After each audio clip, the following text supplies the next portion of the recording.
Hi, everyone. We've reached the end of another month, so we're going to recap some of the great conversations that have been going on in the Humanizing Work community. If you've had a busy month and you haven't been able to stay as engaged with the community as you'd like, this recap will serve as a quick highlight reel. We'll link to the original conversations in the description on the video so you can go deeper on any of the topics that spark your interest. So here are some of the highlights for January of 2022. The first Friday of the month, normally our conference alumni community would be meeting. But we did not have a meeting for January due to the post-holiday rush.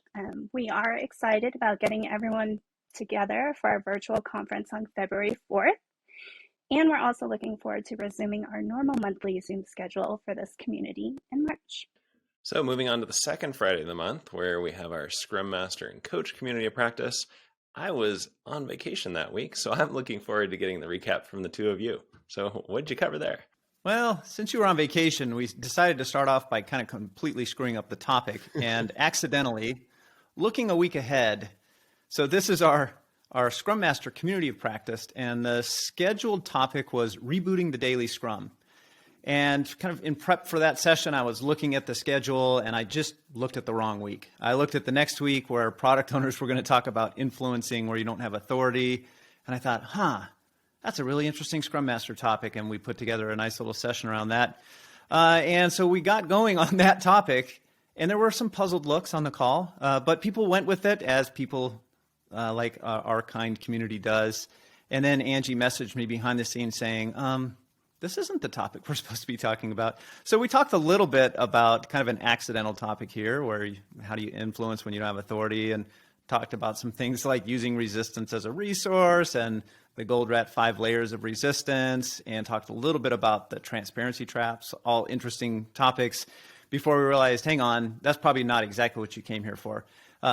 Luckily, there was some interesting overlap, but that's how we started, was a good 20 minutes going down the wrong path. And so, we're human, we make mistakes, and the community was kind in how they responded to that.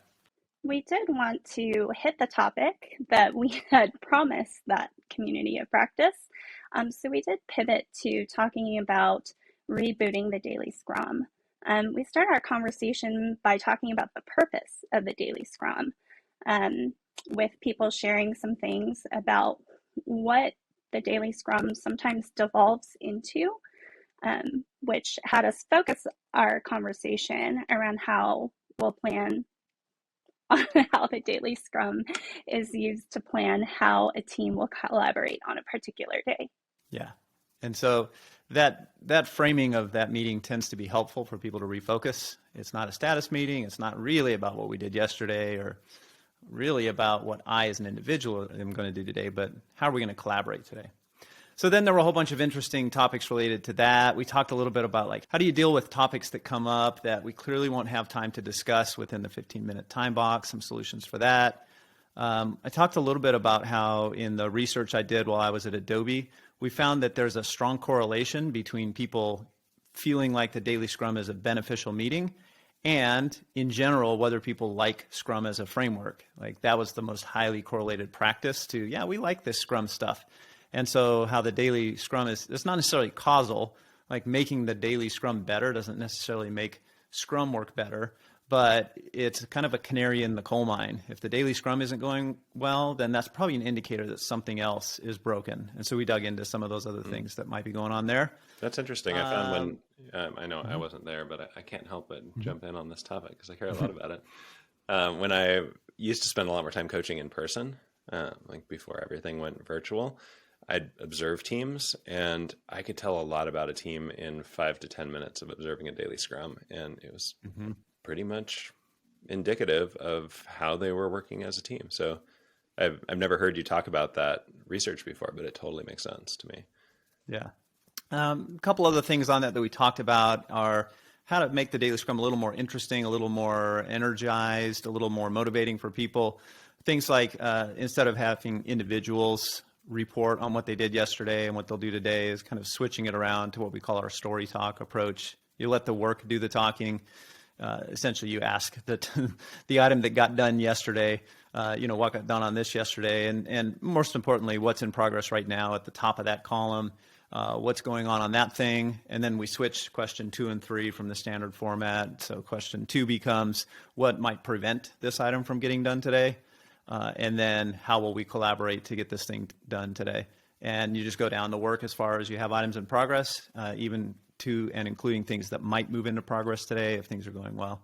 And then we talked a little bit about how the latest version of the Scrum Guide talks a lot about the sprint goal and a product goal, and has focused on goals a lot. And that's an attempt to make Scrum a little bit more focused on what are we really aligning on and what's most important. And we talked about some of the pros and cons of that. But really, it's the thing that they're trying to accomplish there is that we should have shared goals as a team and shared commitments as a team, not individual goals and individual commitments, so that what are we committing to is the focus of a sprint rather than, well, I got my work done. So that's a quick recap of that Daily Scrum, rebooting the Daily Scrum topic from the Scrum Master Community of Practice.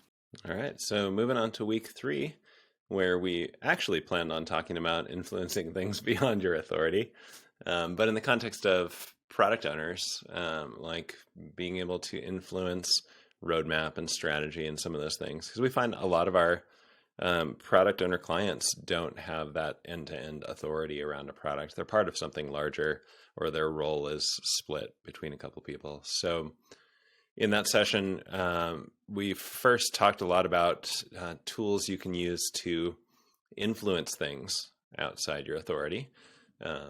One that comes up in a lot of sessions we do is, if you can't fix it, make it more visible. And so we talked about ways to make things visible related to the product backlog. Talked about tools for empathy, like trying to understand your stakeholders better, or people who have authority, trying to understand what's going on when you're given a solution you need to build without a good understanding of the problem. And we talked a little bit about how you can use your customer empathy tools, not just for customers of your product, but also kind of customers of the service you and your team provide, so internal stakeholders. And there was some interesting discussion there. And then there was a whole set of things that came up around breaking dilemmas or getting unstuck or generating options where it feels like we just have to do things this way.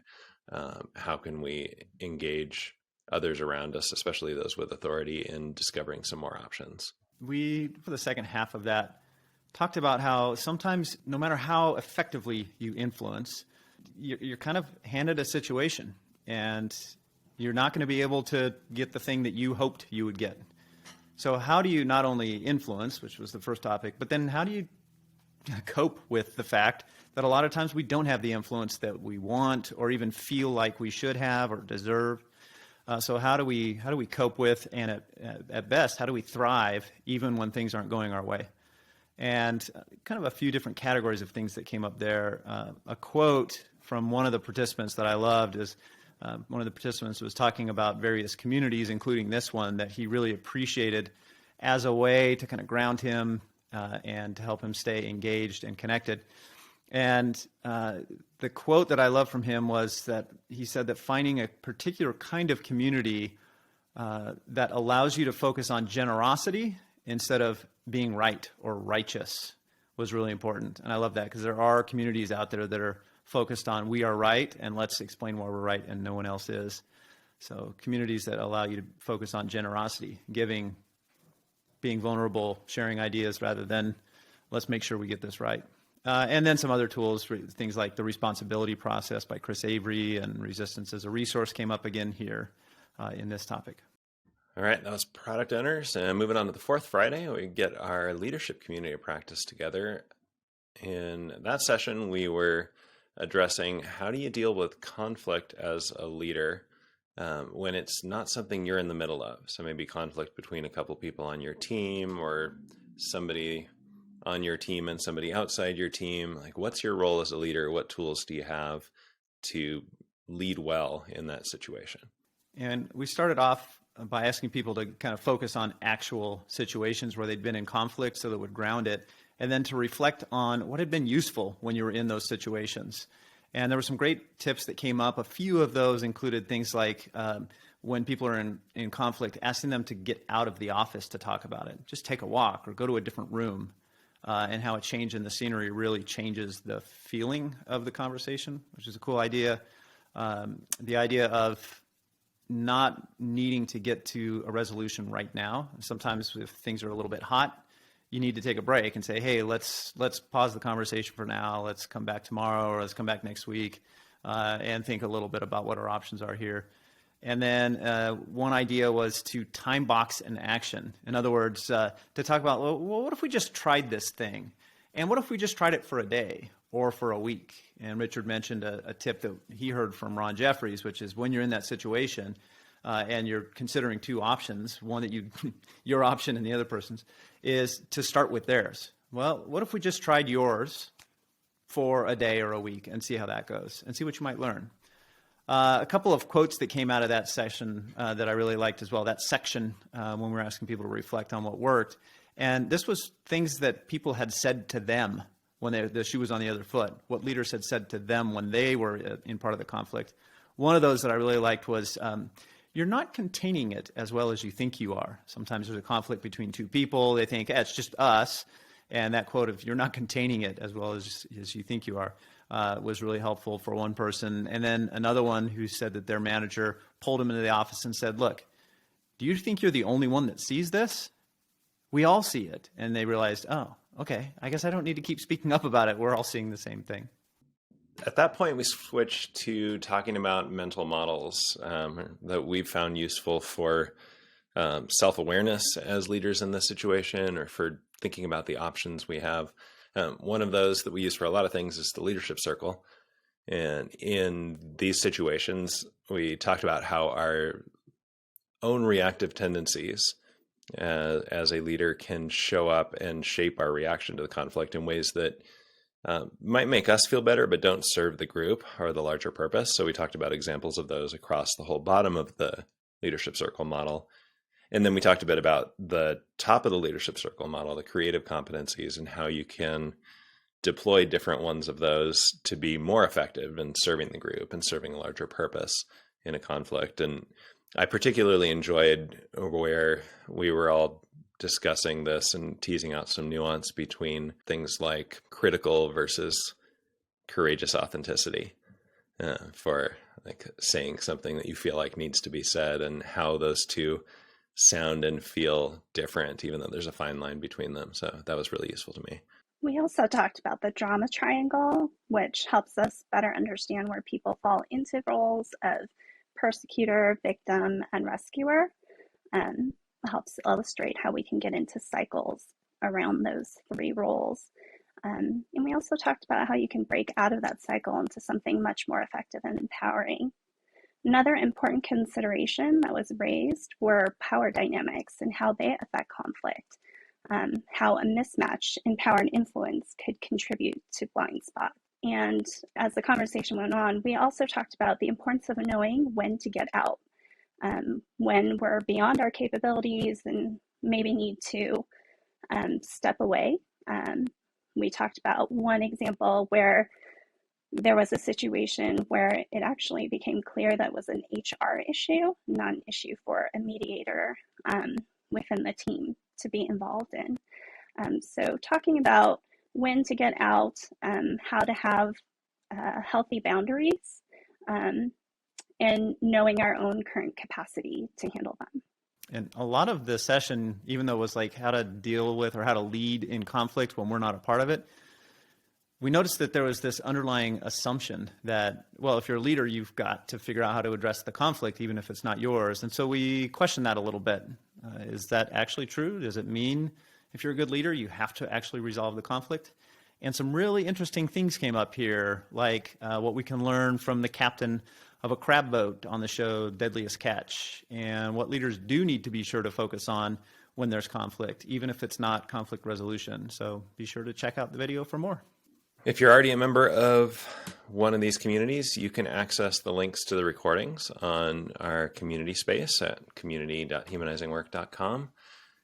our communities are made up of alumni of our courses and of our annual conference. And so if that's you and you're not part of one of these communities and you want to get in on the discussions as they happen, reach out to us and we'll get you the info to register, and you can start joining us in these conversations once a month on the Zoom calls and also all month long on the community space. As always, thanks for joining, and we'll see you next month.